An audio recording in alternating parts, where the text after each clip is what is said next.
Il y avait dans une oasis du désert un homme qui ne possédait rien. Le soir, il s'asseyait sur la dune et regardait les étoiles monter dans le ciel. Il faisait couler le sable entre ses doigts et se disait « Un jour, je serai sable moi-même. En attendant, profitons de l'air qui entre dans mes poumons quand je respire. Profitons de cette eau fraîche qui coule dans ma gorge. Et profitons de cette poignée de dattes si douce et si sucrée. »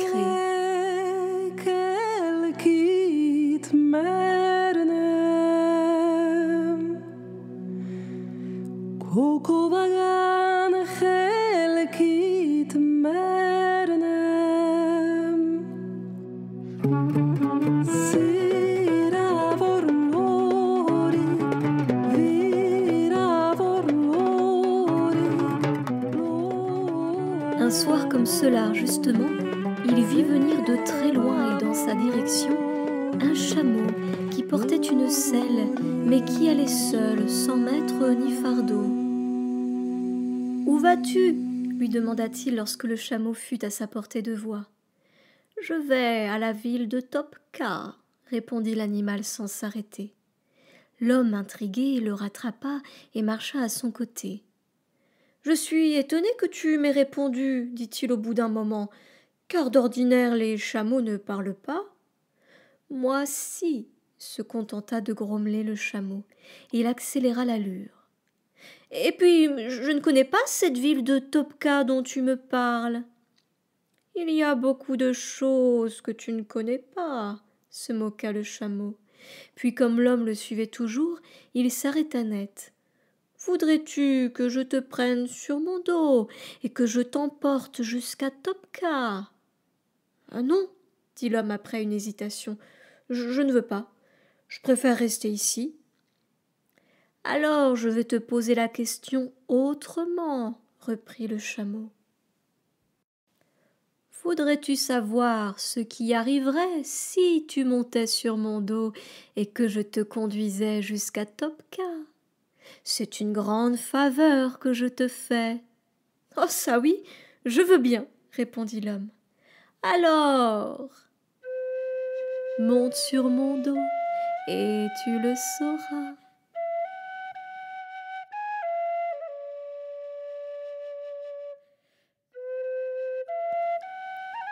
Ils cheminèrent une partie de la nuit et toute la journée du lendemain. « Oh, ta selle n'est pas très confortable. Et tu ne m'avais pas dit que cette ville de Topka était si loin, » se plaignit l'homme qui commençait à souffrir de la faim, de la soif et de la fatigue. « Mais tu ne me l'as jamais demandé, » répondit le chameau qui n'était pas bavard. « Alors maintenant je te le demande, » lança l'homme très agacé. « Est-ce que Topka est encore loin d'ici ?»« De moins en moins à mesure que nous nous en approchons, » plaisanta le chameau. « Tu es bien impatient. » Un peu plus tard, comme la nuit venait, il choisit un endroit abrité derrière une dune et s'y allongea pour dormir. L'homme dut se blottir contre lui pour se protéger du froid. Ils marchèrent encore une journée entière, et le soir tombait à nouveau lorsqu'ils atteignirent la gigantesque cité de Topka. Une colline la dominait à l'est.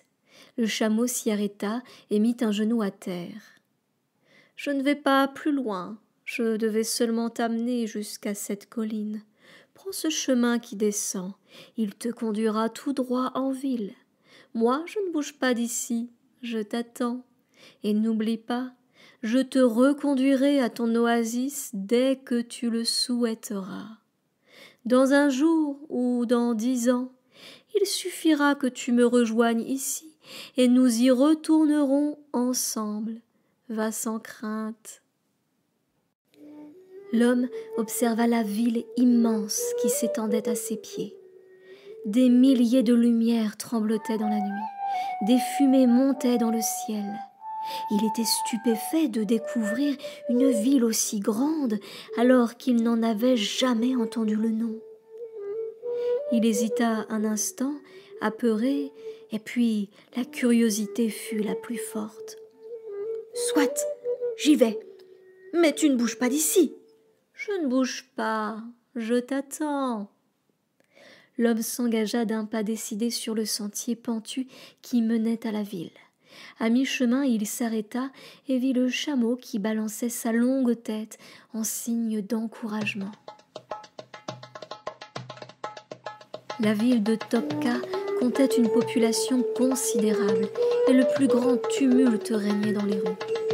L'homme erra une partie de la soirée, bousculé de toutes parts, étourdi par le vacarme, les cris, la musique. Il finit par se perdre tout à fait dans les ruelles étroites et, ne sachant plus où diriger ses pas, il s'adossa à un mur, ferma les yeux et fredonna une mélodie de son enfance.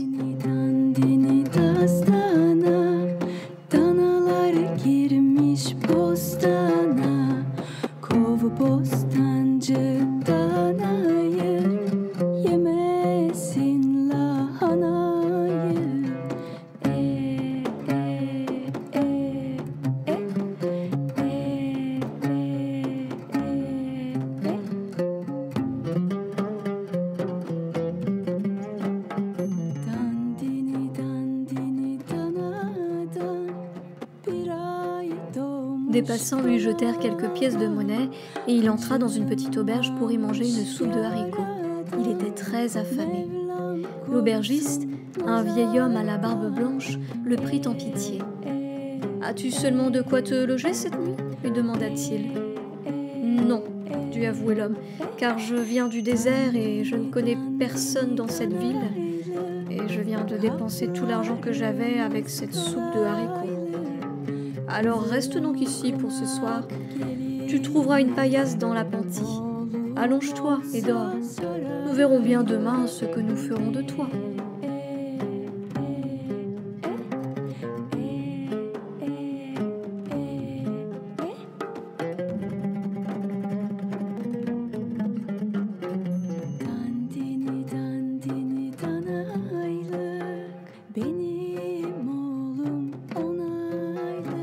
Le lendemain, il le garda.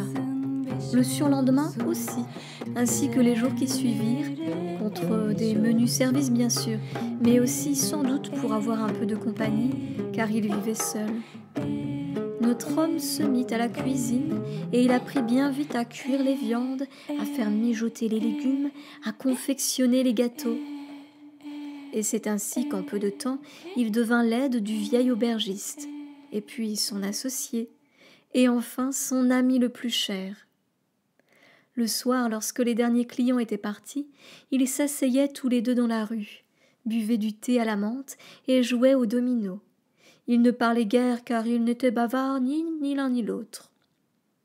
Quelquefois, ils fermaient l'auberge dès le matin et s'en allaient en promenade dans les rues de la ville comme des enfants qui feraient l'école buissonnière. Ils s'en amusaient beaucoup. Au bout de quelques années, hélas, le vieillard sentit ses forces l'abandonner.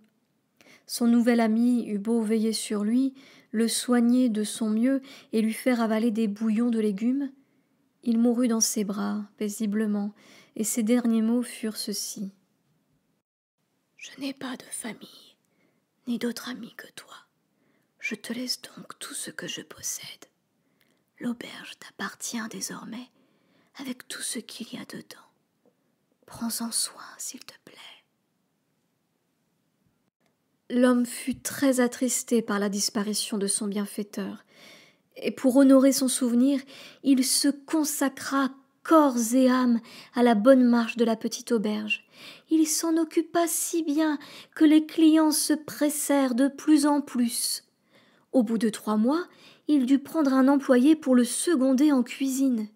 Le mois suivant, il en engagea 2 autres pour servir les repas. Il fallut bientôt ajouter des tables, agrandir la salle et construire un étage.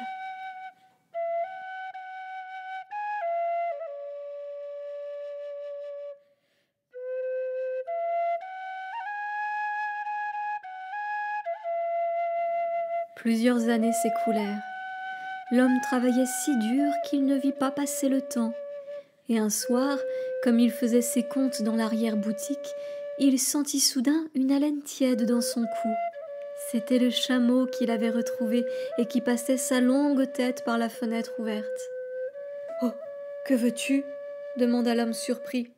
« Je ne veux rien, » répondit le chameau. « Je venais simplement te saluer et te rappeler que je te reconduirai à ton oasis dès que tu le voudras. M'avais-tu oublié ?»« Mais pas du tout, » mentit l'homme. « Mais je ne veux pas revenir à mon oasis. En tout cas, je te remercie d'être venu et de t'inquiéter pour moi. »« Mais je t'en prie, » dit le chameau. « Je suis ravi de voir que tu te portes bien. Je retourne sur la colline, à l'est de la ville, et je t'y attends. » Et là-dessus, il retira sa longue tête de la fenêtre et s'en alla.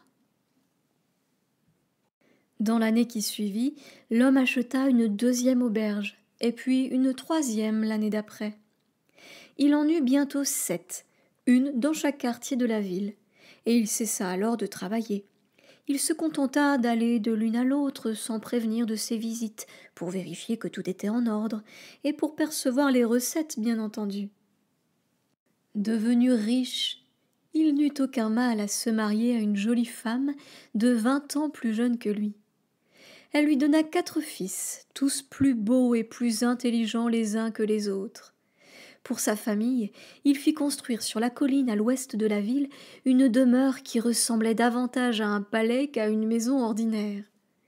8 architectes y travaillèrent pendant 2 ans, et lorsque des étrangers passaient par là, ils demandaient tous « Cette demeure en marbre rose appartient-elle au sultan de la région ?» Et on leur répondait « Non, elle appartient à un riche commerçant de notre ville. »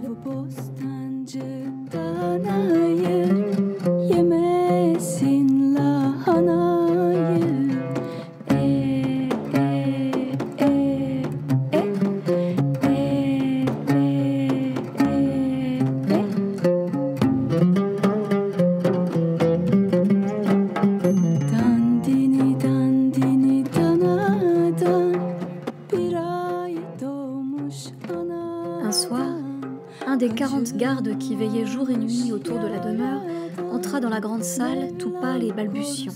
« Mais, maître, il y a à la porte quelqu'un qui demande à vous parler, mais... »« Mais quoi ?» s'impatienta l'homme qui était en train de dîner. « Pardonnez-moi, mais maître, mais c'est un chameau !» L'homme essuya la sueur qui perlait à son front.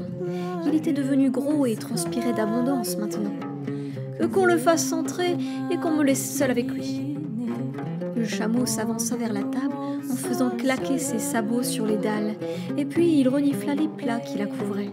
« De la viande, du vin.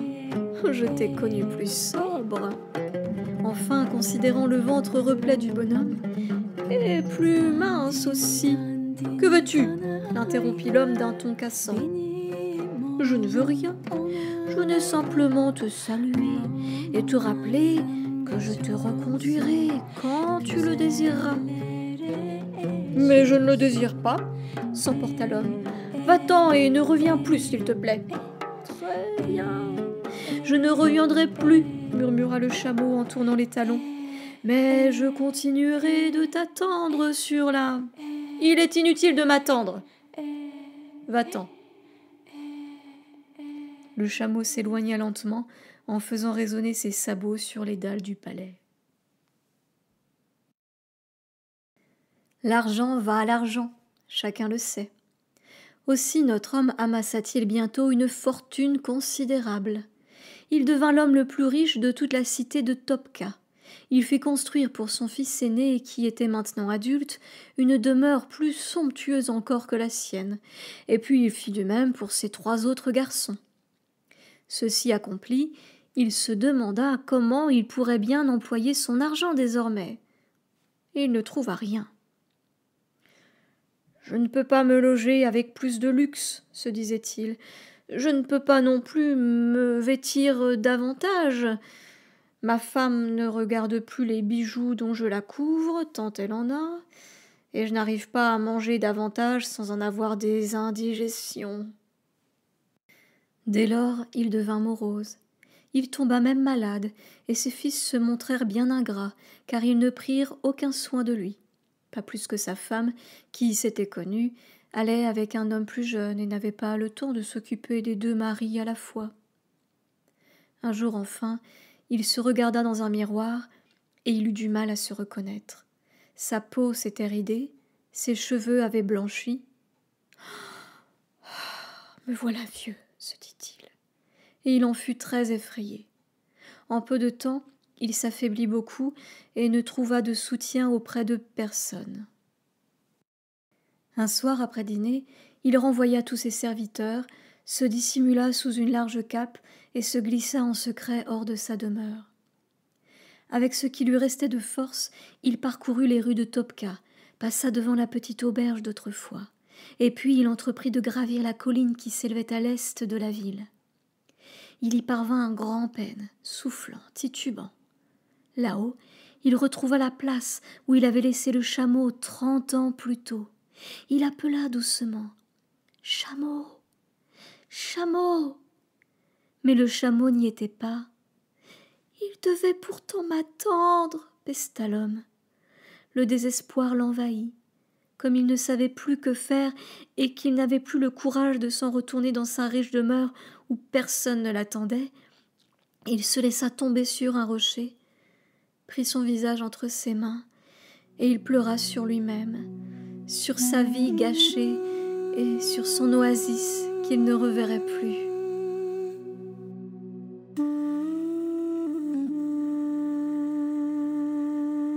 C'est alors que le rocher bougea, car c'était en réalité le chameau qui, à force d'attendre, était presque devenu pierre. «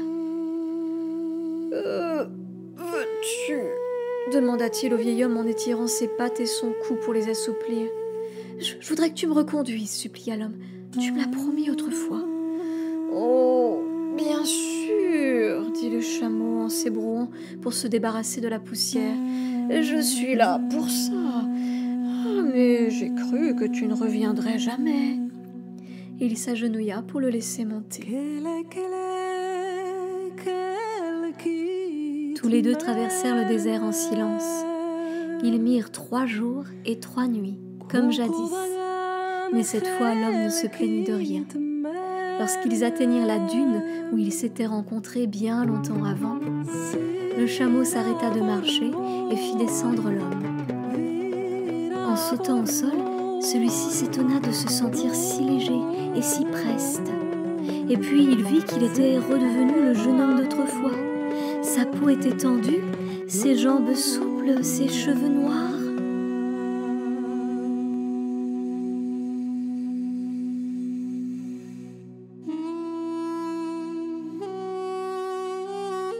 « Ainsi, » demanda le chameau, « tu es bien décidé ?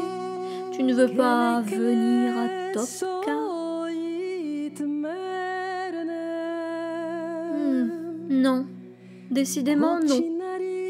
Alors, je m'en retourne, car je n'étais venu que pour t'y emmener.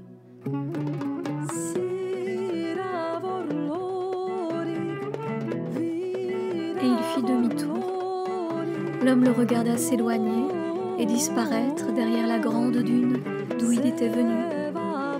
Puis, comme les étoiles commençaient à monter dans le ciel, il prit une poignée de sable et la laissa glisser entre ses doigts.